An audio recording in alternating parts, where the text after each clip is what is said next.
Buenos días con todos, bienvenidos a esta clase de cierre de nuestra segunda unidad. Hoy vamos a abordar un tema que es absolutamente crucial para su formación profesional y que define la diferencia entre la vida y la muerte en situaciones críticas. Vamos a hablar sobre la vulnerabilidad en salud dentro del marco del Sistema Nacional Descentralizado de Gestión de Riesgos. Para empezar, quiero que reflexionen un momento sobre dónde estamos parados. Ecuador es un país maravilloso, pero geográficamente complejo. Estamos situados en el cinturón de fuego del Pacífico, lo que nos expone constantemente a amenazas sísmicas y volcánicas, y además convivimos con fenómenos climáticos recurrentes como el Niño.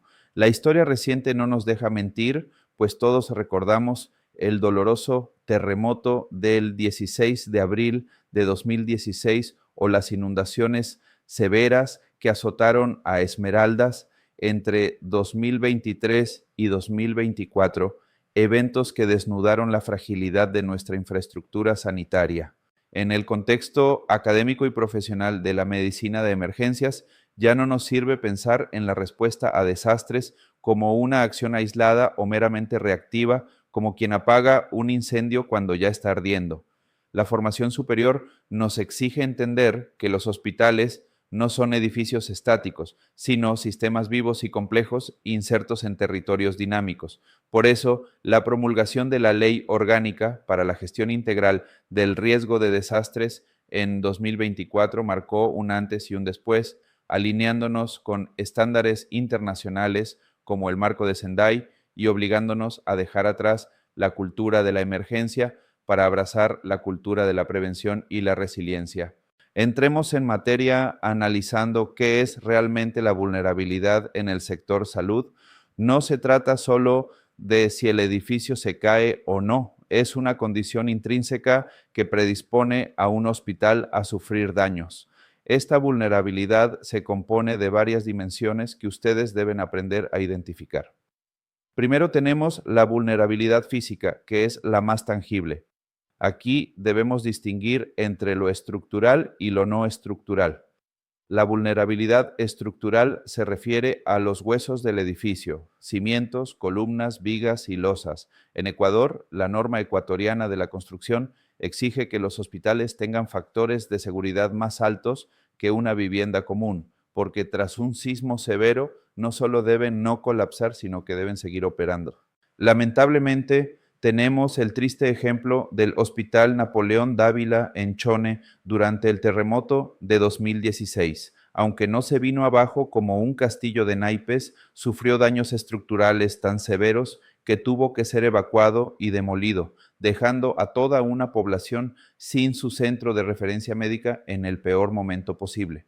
Pero ojo, y esto es algo que a menudo se subestima, la vulnerabilidad no estructural representa aproximadamente el 80% del valor económico de un hospital moderno. Imaginen que el edificio resiste el sismo, pero se rompen las tuberías de agua, se caen los cielos rasos sobre los pacientes, o peor aún, se vuelcan equipos millonarios como tomógrafos o ventiladores porque no estaban anclados. Esto incluye también las líneas vitales, electricidad, agua y gases medicinales. Si el hospital pierde su autonomía eléctrica o de agua potable, deja de ser un hospital y se convierte en un edificio inútil en medio de la crisis. Más allá de los ladrillos y cables, tenemos la vulnerabilidad funcional. Esto tiene que ver con el diseño operativo. Piensen en esto. Si la unidad de cuidados intensivos y los quirófanos están en un piso alto y los ascensores no tienen sistemas de emergencia sísmica, ¿cómo evacúan a un paciente crítico o lo llevan a cirugía si se va la luz? Un mal diseño arquitectónico puede convertirse en una trampa mortal o en un obstáculo insalvable que aísla áreas vitales. También debemos considerar si las ambulancias tienen rutas exclusivas o si existen áreas preidentificadas con tomas de oxígeno y luz para expandir servicios, como montar un hospital de campaña en el parqueadero si la emergencia nos desborda. Luego está la vulnerabilidad organizativa y administrativa, que es la mente del hospital. Ustedes pueden tener el edificio más robusto del mundo, pero si la organización falla, el hospital colapsa. Aquí entra el Comité de Operaciones de Emergencia Hospitalario, que no puede ser un saludo a la bandera. debe ser un ente operativo real con capacidad de decisión. Los planes de emergencia no pueden ser documentos muertos guardados en una gaveta que nadie ha leído. Deben ser documentos vivos, socializados y probados mediante simulacros, y no nos olvidemos del recurso humano. La fatiga, el estrés y el miedo afectan al personal de salud, y un plan que no contemple el soporte psicosocial para ustedes, los que están en la primera línea, es un plan incompleto. El hospital tampoco es una isla, por lo que debemos analizar la vulnerabilidad social. El entorno cuenta. La pobreza, la marginalidad y la falta de cohesión comunitaria alrededor del hospital afectan su capacidad de respuesta. Incluso dentro del hospital, estudios en Ecuador muestran que el personal a veces no se siente seguro ni con la libertad de reportar riesgos, lo que es una falla grave en la cultura de seguridad. Y finalmente, la vulnerabilidad ecológica, que examina nuestra relación con el ambiente. El cambio climático actúa como un multiplicador de amenazas. Miren cómo el Niño altera las lluvias y expande el rango de enfermedades como el dengue, sometiendo al sistema de salud a un estrés crónico. Además, muchos de nuestros hospitales en la costa están en zonas bajas inundables, lo que es un riesgo ecológico directo. Todo este análisis nos lleva a una evolución conceptual muy importante, el paso de hospital seguro a establecimiento de salud resiliente. El concepto de hospital seguro, impulsado por la OPS, buscaba tres cosas: proteger la vida, proteger la inversión y proteger la función. Se usa el índice de seguridad hospitalaria para clasificar los hospitales en A, B o C, donde C es un riesgo inminente de colapso. Pero hoy en día buscamos ser resilientes. Mientras que la seguridad significa resistir y no caerse, la resiliencia implica la capacidad de adaptarse, a absorber el impacto y recuperarse. Aquí entra el concepto de hospitales inteligentes o Smart Hospitals, que integran la seguridad con la sostenibilidad ambiental. Un hospital que usa paneles solares y recolecta agua de lluvia es más verde, sí, pero también es más seguro porque tiene mayor autonomía si se cortan los servicios externos.